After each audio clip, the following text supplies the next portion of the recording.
So I thought I'd do a quick walkthrough on what kind of started off as a budget build, which slowly over time has probably turned into a multi-thousand-dollar rig. But this is a Ricmotech plan that I bought from a friend of mine, and he bought it used from another friend, and they put a seat from a Pontiac G6 in there. It's not the most comfortable seat for my lower back, but that's probably just me. Three 24-inch generic monitors, not G-Sync or anything like that. Wireless keyboard and mouse. The Thrustmaster TH8. And then I keep this one here just so that if I want to use a sequential, I don't have to flip that plate there, which you guys all know about that. The shifter was used. The steering wheel, an old Fanatec GT3. Also bought used from the same friend that I bought this rig from. Down below are CSW V2 pedal set, and you can see all the craziness that I built up to raise it up because it just wasn't comfortable flat on the floor before.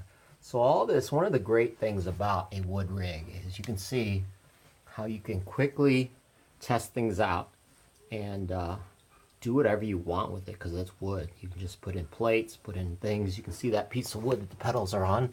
I don't know what construction project that was on, but that was a SAID piece of wood, so that came in handy. I'm constantly switching between different sound sources, depending what I feel like.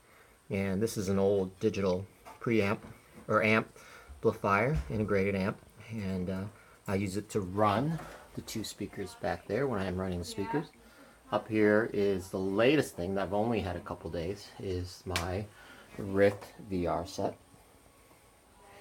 And then coming around, you can see how basic this setup is. It's just made out of steel pipe, and that's parts for electrical boxes, and it's just been custom drilled.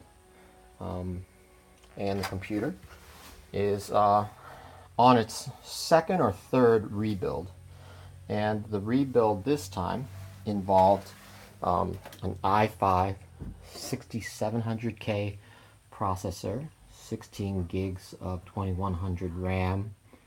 I also just upgraded the GPU, and the GPU is now a Asus 1070, which all these changes happened this year because I wanted to run that, and it has not disappointed at all. Yeah, sure, the graphics are down, but that 3D quality and immersion is amazing.